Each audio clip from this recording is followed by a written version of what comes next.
Genèse, chapitre 14.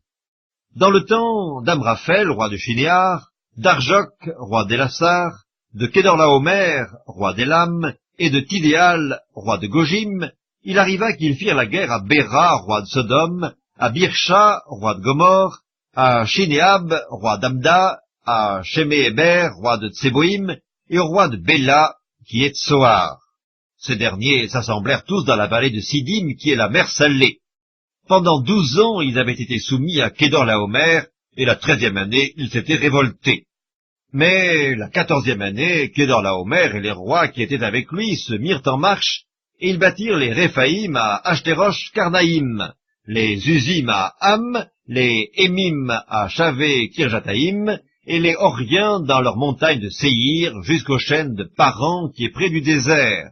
Puis ils s'en retournèrent vers à El-Mishpat, qui est Kadès, et bâtirent les Amalécites sur tout leur territoire, ainsi que les Amoréens établis à Hatzatson Tamar.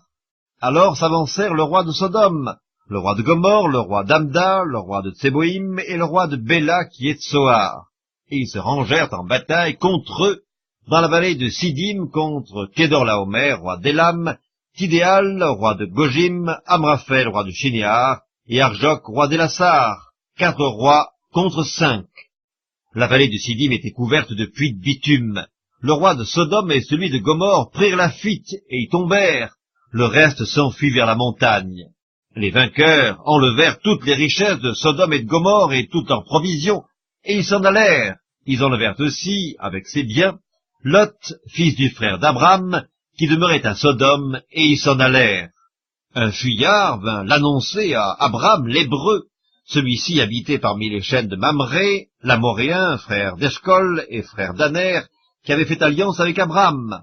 Dès qu'Abram eut appris que son frère avait été fait prisonnier, il arma 318 de ses plus braves serviteurs nés dans sa maison, et il poursuivit les rois jusqu'à Dan. Il divisa sa troupe pour les attaquer de nuit, lui et ses serviteurs. Il les battit et les poursuivit jusqu'à Shoba, qui est à la gauche de Damas. Il ramena toutes les richesses. Il ramena aussi Lot, son frère, avec ses biens, ainsi que les femmes et le peuple.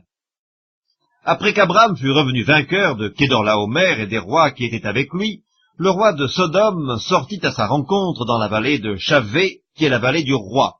Melchisédek, roi de Salem, fit apporter du pain et du vin. Il était sacrificateur du Dieu Très-Haut.